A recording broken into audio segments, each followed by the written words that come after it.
প্রতিশোধের আগুন জ্বলছে হরমুজ প্রণালীতে। আমেরিকার ঔদ্ধত্য এবং দস্যুতার দাঁতভাঙা জবাব দিল ইরান। যে আমেরিকা এতদিন ইরানের তেল ট্যাঙ্কার আটক করে নিজেদের শক্তি প্রদর্শন করছিল, আজ সেই ইরান তাদেরকে সেই খেলার নিয়ম শিখিয়ে দিল। আমেরিকার সর্বাধুনিক MQ-4C ট্রাইটন গোয়েন্দা ড্রোনের চোখে চোখ রেখে দিনের আলোতে ইরানের ইসলামিক রেভলিউশনারি গার্ড কোর বা IRGC মার্শাল আইল্যান্ডের পতাকাবাহী একটি তেল ট্যাঙ্কারকে মাঝ সমুদ্র থেকে আটক করে নিজেদের উপকূলে নিয়ে গেছে। এটি কোনো দস্যুতা নয়, এটি জালিমের বিরুদ্ধে মজলুমের ন্যায্য প্রতিশোধ। তাহলে কি ইরান আবারও প্রমাণ করে দিল যে হরমুজ প্রণালীর আসল সম্রাট তারাই, এবং তাদের অনুমতি ছাড়া এ জলপথ দিয়ে একটি মাছও চলাচল করতে পারবে না? কেন ইরান ঠিক এই ট্যাঙ্কারটিকেই টার্গেট করল? এটি কি মার্কিন নিষেধাজ্ঞার জবাবে একটি প্রতীকী প্রতিশোধ, নাকি আমেরিকা বা তার মিত্রদের আটক করা কোনো ইরানি ট্যাঙ্কারের বিনিময়ে এটিকে দর কষাকষির জন্য ব্যবহার করা হবে? আমেরিকার $1 ট্রিলিয়ন MQ-4C ট্রাইটন ড্রোন আকাশে উড়তে থাকা সত্ত্বেও IRGC কিভাবে এই দুঃসাহসিক অভিযান সফল করল? ইরানের হাতে কি এমন কোনো জ্যামিং প্রযুক্তি আছে যা আমেরিকার সবচেয়ে অত্যাধুনিক ড্রোনকেও অন্ধ করে দিতে পারে? আর সবচেয়ে বড় প্রশ্ন, এই প্রতিশোধমূলক পদক্ষেপের পর আমেরিকা কি নতুন করে কোনো সংঘাতে জড়ানোর সাহস দেখাবে, নাকি তারা ইরানের এই কঠোর বার্তার সামনে নতি স্বীকার করতে বাধ্য হবে? এই সব প্রশ্নের উত্তর জানতে আমাদের ডুব দিতে হবে বিশ্বের সবচেয়ে গুরুত্বপূর্ণ এবং সবচেয়ে বিপজ্জনক সামুদ্রিক জলপথ হরমুজ প্রণালীর সেই উত্তাল জলে, যেখানে প্রতিটি ঢেউয়ের নিচে লুকিয়ে আছে ভূরাজনৈতিক ষড়যন্ত্র, অর্থনৈতিক যুদ্ধ এবং সামরিক শক্তির এক ভয়ঙ্কর খেলা।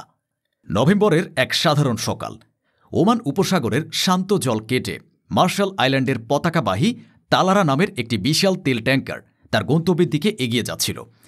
আন্তর্জাতিক মেরিটাইম ট্র্যাকিং সিস্টেম যেমন মেরিন ট্রাফিকের পর্দায় তার গতিপথ ছিল স্বাভাবিক, কিন্তু হঠাৎ করেই সব কিছু বদলে গেল। আন্তর্জাতিক মেরিটাইম ট্র্যাকিং সিস্টেমে দেখা গেল এক অস্বাভাবিক পরিবর্তন।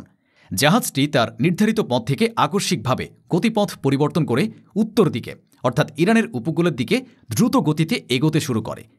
এর কয়েক মিনিটের মধ্যে আন্তর্জাতিক সংবাদ সংস্থা রয়টার্স এবং অ্যাসোসিয়েটেড প্রেস, দুজন মেরিটাইম সোর্স এবং একজন মার্কিন কর্মকর্তার বরাতে সে বিস্ফোরক খবরটি প্রকাশ করে। ট্যাঙ্কারটি ইরানের ইসলামিক রেভলিউশনারি গার্ড কোর বা IRGCর নিয়ন্ত্রণে। কিন্তু কিভাবে ঘটল এই অবিশ্বাস্য ঘটনা? দ্য মেরিটাইম এক্সিকিউটিভ নামক একটি সামুদ্রিক নিরাপত্তা বিষয়ক জার্নালের প্রতিবেদন অনুযায়ী এটি ছিল IRGCর নৌবাহিনীর একটি ক্লাসিক এবং বিদ্যুৎ গতির অভিযান, যা হলিউডের অ্যাকশন মুভিকেও হার মানায়। প্রথমে কয়েকটি দ্রুতগতির জুলফিকার ক্লাস স্পিডবোট, যেগুলো অ্যান্টিশিপ মিসাইল এবং ভারী মেশিনগান দিয়ে সজ্জিত, তারা মাছ ধরা নৌকার আড়াল থেকে বেরিয়ে এসে অবিশ্বাস্য গতিতে ট্যাঙ্কারটিকে চারিদিক থেকে ঘিরে ফেলে। এই স্পিডবোটগুলো এতই দ্রুত যে বিশাল তেল ট্যাঙ্কারের পক্ষে দিক পরিবর্তন করে পালিয়ে যাওয়া প্রায় অসম্ভব। এরপর যখন ট্যাঙ্কারটি পুরোপুরি তাদের নিয়ন্ত্রণে, তখন আকাশ থেকে নেমে আসে চূড়ান্ত আঘাত, একটি সিকোরসি SH-3 সি কিং হেলিকপ্টার, যা IRGCর নৌবাহিনী ব্যবহার করে। সেটি ট্যাঙ্কারের ঠিক উপরে এসে স্থির হয়। এরপর সে হেলিকপ্টার থেকে IRGCর elite commando unit, Sepah navy special force সংক্ষেপে SNSF এর সশস্ত্র সদস্যরা ফার্স্ট রোপিং কৌশলে ঝড়ের বেগে জাহাজের ডেকের উপর নেমে আসে। তাদের পরনে ছিল কালো পোশাক, মুখে মাস্ক এবং হাতে ছিল অত্যাধুনিক অস্ত্র। পুরো অভিযানটি ঘটে মাত্র কয়েক মিনিটের মধ্যে। ট্যাঙ্কারের ক্রুরা কোনো ধরনের বিপদ সংকেত বা ডিস্ট্রেস কল পাঠানোর সুযোগই পায়নি। SNSF কমান্ডোরা প্রথমেই জাহাজের ব্রিজ বা কন্ট্রোল রুমে ঢুকে জাহাজের ক্যাপ্টেন এবং ইঞ্জিনিয়ারের মাথায় বন্দুক ঠেকিয়ে পুরো নিয়ন্ত্রণ নিয়ে নেয়। এরপর জাহাজের স্যাটেলাইট কমিউনিকেশন সিস্টেম নিষ্ক্রিয় করে দেওয়া হয়, যাতে বাইরের বিশ্বের সাথে কোনো যোগাযোগ করতে না পারে। জাহাজের নিয়ন্ত্রণ নেয়ার পর IRGCর কমান্ডাররা সেটিকে জোরপূর্বক ইরানের বন্দর আব্বাসের দিকে নিয়ে যায়। এটি ছিল গত কয়েক মাসের মধ্যে হরমুজ প্রণালীতে ইরানের পক্ষ থেকে চালানো প্রথম এবং সবচেয়ে দুঃসাহসিক ট্যাঙ্কার আটকের ঘটনা, যা ওয়াশিংটন এবং তার মিত্রদের কাছে একটি স্পষ্ট এবং দ্ব্যর্থহীন বার্তা পৌঁছে দিয়েছে। এই ঘটনার সবচেয়ে আশ্চর্যজনক এবং অপমানজনক দিকটি হল এটি ঘটেছে আমেরিকার চোখের সামনে। ঘটনার সময় আমেরিকার নৌবাহিনীর সবচেয়ে আধুনিক, সবচেয়ে ব্যয়বহুল এবং সবচেয়ে শক্তিশালী গোয়েন্দা ড্রোন MQ-4C ট্রাইটন হরমুজ প্রণালীর আকাশে টহল দিচ্ছিল।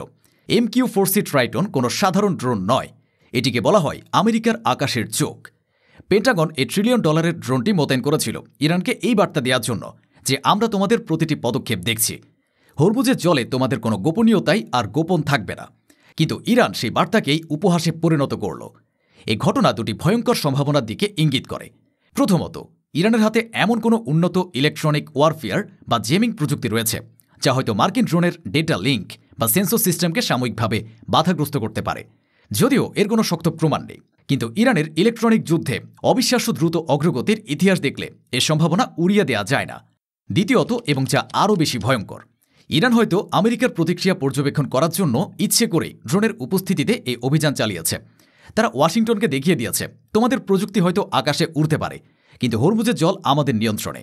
তোমরা দেখতে পারো, কিন্তু হস্তক্ষেপ করার সাহস তোমাদের নেই। ইরান কেন হঠাৎ করে এই ট্যাঙ্কারটি আটক করল? এটি কি কোনো বিচ্ছিন্ন ঘটনা? এটি আমেরিকার ধারাবাহিক আগ্রাসন এবং অর্থনৈতিক সন্ত্রাসের বিরুদ্ধে ইরানের একটি সুচিন্তিত এবং প্রতিশোধমূলক জবাব। কারণ ১, মার্কিন দস্যুতার জবাব। গত কয়েক বছর ধরে আমেরিকা এবং তার মিত্ররা আন্তর্জাতিক আইন লঙ্ঘন করে ইরানের একাধিক তেল ট্যাঙ্কার মাঝ সমুদ্র থেকে আটক করেছে। তারা গ্রিস, মালয়েশিয়া এবং সিঙ্গাপুরের মতো দেশগুলোকে চাপ দিয়ে ইরানি তেল বাজেয়াপ্ত করেছে। তারা ইরানের তেল বিক্রি বন্ধ করে দেশটির অর্থনীতিকে পঙ্গু করে দেওয়ার জন্য এক নজিরবিহীন অর্থনৈতিক সন্ত্রাস চালাচ্ছে।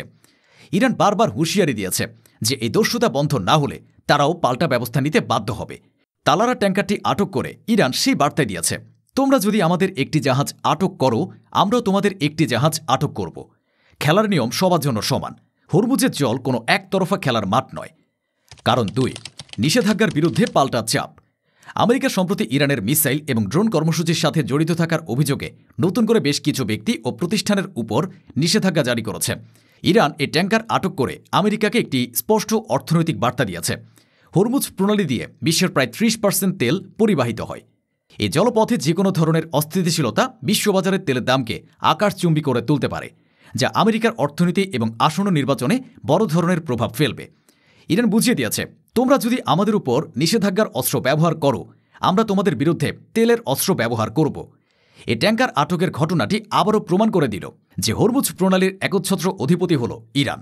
এই সংকীর্ণ জলপথটি, যা পারস্য উপসাগরকে ওমান উপসাগরের সাথে যুক্ত করেছে, সেটি বিশ্বের অর্থনীতির একটি লাইফলাইন। সৌদি আরব, কাতার, সংযুক্ত আরব আমিরাত এবং কুয়েতের মতো বিশ্বের বৃহত্তম তেল রপ্তানিকারক দেশগুলোকে এই পথ দিয়ে তাদের তেল পাঠাতে হয়। ইরান যদি এই প্রণালীটি বন্ধ করে দেয়, তবে বিশ্ব অর্থনীতি মুহূর্তের মধ্যেই ভেঙে পড়বে। ইরান এই ট্যাঙ্কার আটক করে শুধু সামরিক শক্তি প্রদর্শন করেনি, তারা তাদের হাতে থাকা এই ভয়ঙ্কর অর্থনৈতিক তুরুপের তাসটি বিশ্বকে আরও একবার মনে করিয়ে দিয়েছে। তারা আমেরিকা এবং তার মিত্রদের এই বার্তা দিয়েছে, তোমরা আমাদের সাথে সংঘাতে জড়ালে তার মূল্য শুধু আমাদেরকেই নয়, সমগ্র বিশ্বকে দিতে হবে। এই ঘটনার পর বিশ্বজুড়ে তেলের বাজারে ইতিমধ্যেই অস্থিরতা দেখা দিয়েছে। আমেরিকার মিলিয়ন মিলিয়ন ডলারের গোয়েন্দা ড্রোন আকাশে উড়তেই থাকল, আর ইরানের কমান্ডোরা তাদের কাজ সেরেই ফেলল। হরমুজ প্রণালীর জল আজ আবারও প্রমাণ করে দিল, এই সাগরে আইন একটাই, আর তা হল তেহরানের আইন। ইরান আজ শুধু একটি তেল ট্যাঙ্কার আটক করেনি, তারা আটক করেছে আমেরিকার সম্মান, তাদের প্রযুক্তিগত অহংকার এবং বিশ্ব ব্যবস্থার নিয়ন্ত্রণ। তারা প্রমাণ করেছে নিষেধাজ্ঞা, হুমকি বা সামরিক চাপ কোনো কিছুই তাদেরকে তাদের অধিকার এবং সার্বভৌমত্ব রক্ষার পথ থেকে সরাতে পারবে না। ওয়াশিংটন এখন এক কঠিন বাস্তবতার মুখোমুখি। তারা হয় ইরানের এ শক্তিকে মেনে নিয়ে আলোচনার পথে আসবে, অথবা আরেকটি সর্বাত্মক যুদ্ধের ঝুঁকি নেবে, যা শুধু মধ্যপ্রাচ্যকেই নয়, সমগ্র বিশ্বকে এক ভয়ঙ্কর ধ্বংসের দিকে ঠেলে দেবে। খেলা এখন পুরোপুরি ইরানের হাতে, এবং হরমুজের সম্রাট তার পরবর্তী চাল দেওয়ার জন্য প্রস্তুত।